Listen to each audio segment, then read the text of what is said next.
Hi, my name is Rachel Brewster, and in this video, I'm going to show you how to make a travel budget for your trip to Europe. Trying to let you know.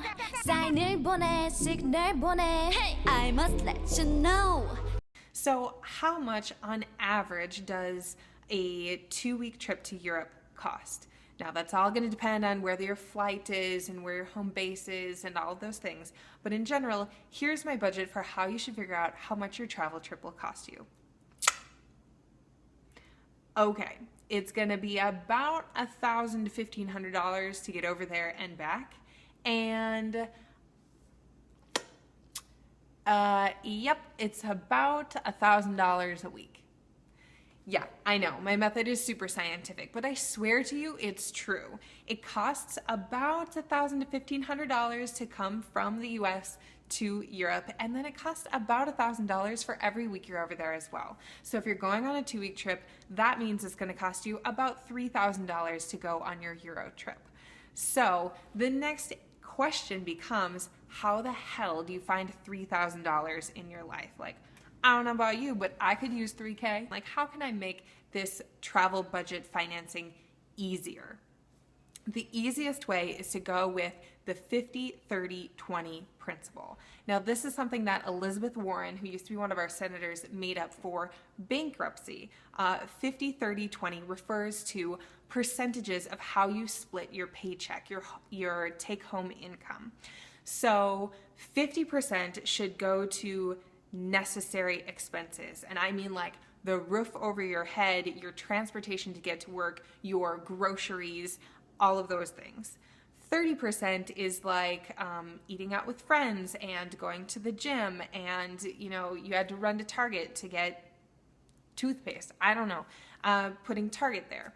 And then the 20% principle is how you save your money, which means you have 20% savings. Most of that is going to retirement, but there's another percentage in there that you can save for whatever you want, which one of the things, if you're watching this video, is going to be travel.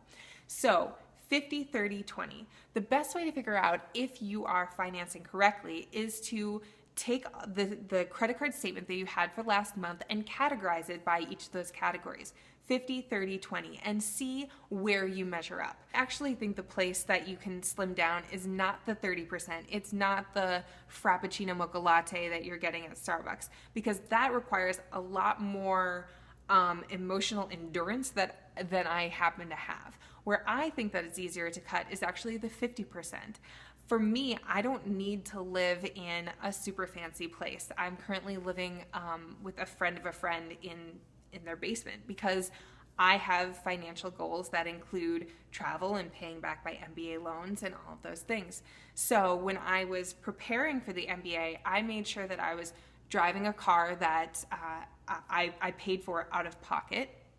And so I wasn't making any car payments. So that dropped down my 50%. And I was living in a place that I could very easily afford. So what I'm saying is, like, 50-30-20 is a super good place to start, and it will help you finance your travel.